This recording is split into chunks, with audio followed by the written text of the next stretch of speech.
வந்துட்டு சாமி அப்படி சொன்னாங்க தானே ஆகு.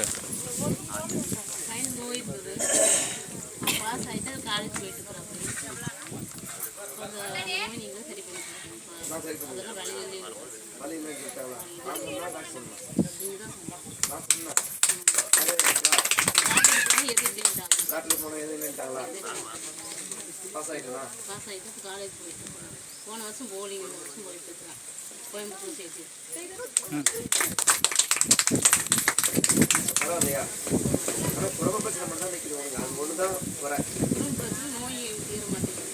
அவனுக்கு அரிப்பு இருக்குது. அந்த அரிப்பு அது விட்டுட்டு நான் சொன்னதை மட்டும் மாறிக்கான் அவன் வரான். அவன் 2 பேரும் தருவான். அந்த 2 பேர்த்து கூட சேராமல் பண்ணி வண்டி ஏறி போகும்போது நானும் வரேன்னு உன்ட்ட சொல்லியிருப்பான். ஆனால் அந்த நேரத்தில் அவன் 2 பேரும் வராதுன்னு கொடுக்க மாட்டான். அவங்க 2 பேர்த்து இழுத்து விடுங்க சாமி. ஏதோ ஒன்று பண்ணுங்க, இழுத்து விடுங்க அவங்க 2 பேர்த்து. புரியுது. நீ எங்கே போய் நானும் வரேன் அப்படின்னு உனக்கு சொல்லிக்கிறான். ஆனால் போகலான்ற நேரத்தில் வந்து நீ வந்து என்னை கூப்பிட்டு எங்கே வர போய் தண்ணி சாப்பிடலாம், அங்கே போகலாம் இங்கே போகலாம் அப்படின்னு அப்படியே மனசாக மேட்டை மாற்றிட்டாங்க. அதான் நடக்குது. அந்த மைண்ட் மாத்திரங்களே ஏதோ தண்டனை போடுறாங்க. ஆனால் பையன் பாஸ் பண்ணிட்டான். அந்த ஹாஸ்பிட்டலில் போனது வந்து எதுவும் இல்லை, நல்லா இருக்குன்னு சொல்லிட்டாங்களா? சரியா வச்சா நோய் எதுவும் ஆப்ரேஷன் பண்ணணும்னு சொன்னேன். புரிஞ்சு போச்சா? என்ன மாத்திரம் சத்தி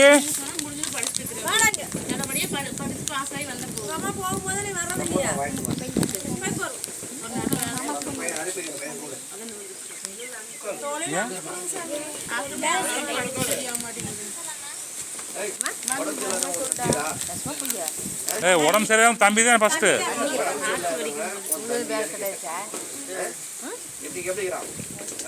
பரவாயில்லையா? அப்போ அவன் நல்லா ஆயிட்டான், நான் நல்லா ஆகல. என்னையும் நல்லா ஆக்கி கொடு. அதுதான் நீ எதிர்பார்க்க. இல்லை அதுக்கே பண்ணிட்டு வேலைக்கு ஒன்றுமே இல்லை. வீட்டிலே பார்த்து போகலாமா நினைக்கிறேன். சோம்பேறி ஆகிட்டான். சோம்பேறி ஆகிட்டேன். ஆமாம்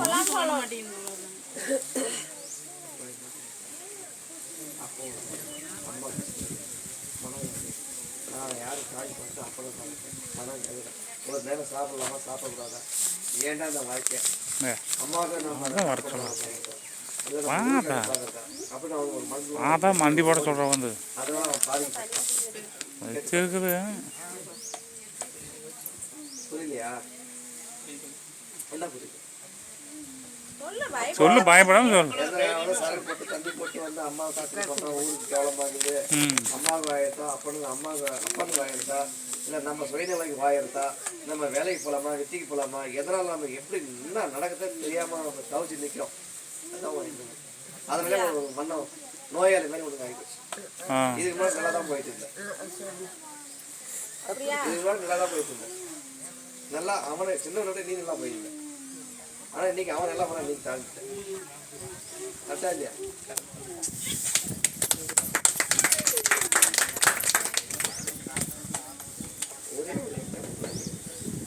ஒரு பையன்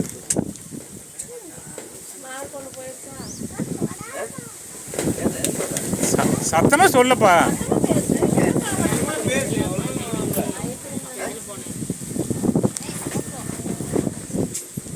ஒரு மார்க்ல ஃபெயில் ஆயிட்டியாமா? அது எதுல?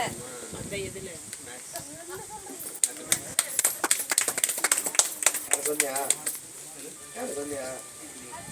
எப்படி சொல்ற? நீ எங்க தோத்தாலும் நான் சொல்லிடுறேன். நீ எங்க தோத்தாலும் சொல்லிடுறேன். இது எங்க தோத்தாலும் சொல்லிடுறேன். குடும்பம் எங்க இருந்தாலும் சொல்லிடுறேன்.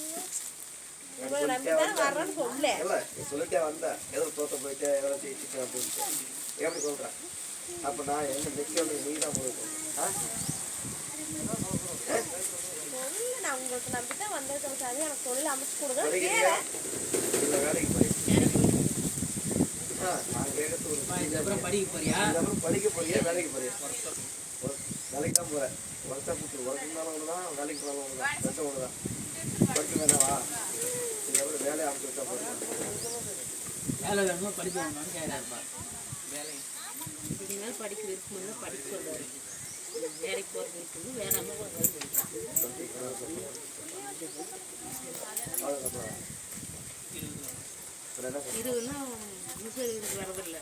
அது சம்பளம் 20, பிஎஃப் இஎஃப் எல்லாம் போகும். அதுதான் உண்மை. இப்போ 20, அதான் 20 மேலே வாங்கிட்டு தான் சொல்லுவேன். 20ன்னு சொல்லுவேன். உங்களுக்கு புரிஞ்சா இல்லையா? உங்களுக்கு புரிஞ்சா 29 என்ன 20 வேணா வாங்கணும். அதில் போயிடுச்சு. அதுக்கு மேலே நான் வாங்கிட்டு தான் சரின்னு சொல்லு. நீ 20 வாங்கினேன்னு சொன்னியா?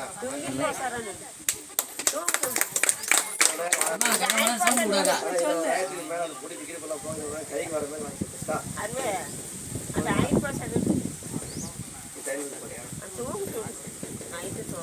அடிக்கடி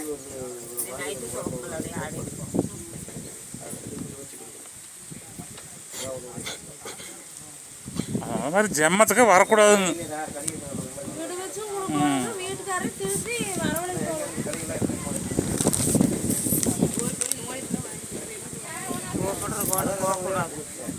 அந்த ஒரு கஷ்டம் தான். அது மக்களுக்கு சொல்லக்கூடாது. அது வேறு தெரியும். கடைசியமாக தான் வெளிப்பட்டாரு. ஏன்னா தேவையான விஷயங்கள்லாம் அது பச்சையாக சொல்லக்கூடாது. வசனம் சொல்கிறான். எனக்கு தெரியும். நான் வாழ்ந்து நான் பார்த்துக்கிறேன். நிறைய வசனம் வார்த்தை விட்டாங்க. அவங்க கூட கூட்டு சேர்த்துற ஆளு கொஞ்சம் இழுத்துடுங்க சாமி. அப்படின்னா வேற அதெல்லாம் உண்மையான விஷயம். ஆனால் என் புள்ளையே பார்க்கல. இந்த ஜோரத்தை பார்க்கல. அவன் அப்படிலாம் அது அவன் தானா கேட்கல. அவன் கூட கேட்கல. அவங்க தான் கேட்க வைக்கிறாங்க. இதுதான் உண்மையான விஷயம். அவங்களை ஏதோ ஒரு வழியில் இழுத்து விட்டுங்க. கொஞ்சம் அவனை வர வைங்க சாமி. சாமி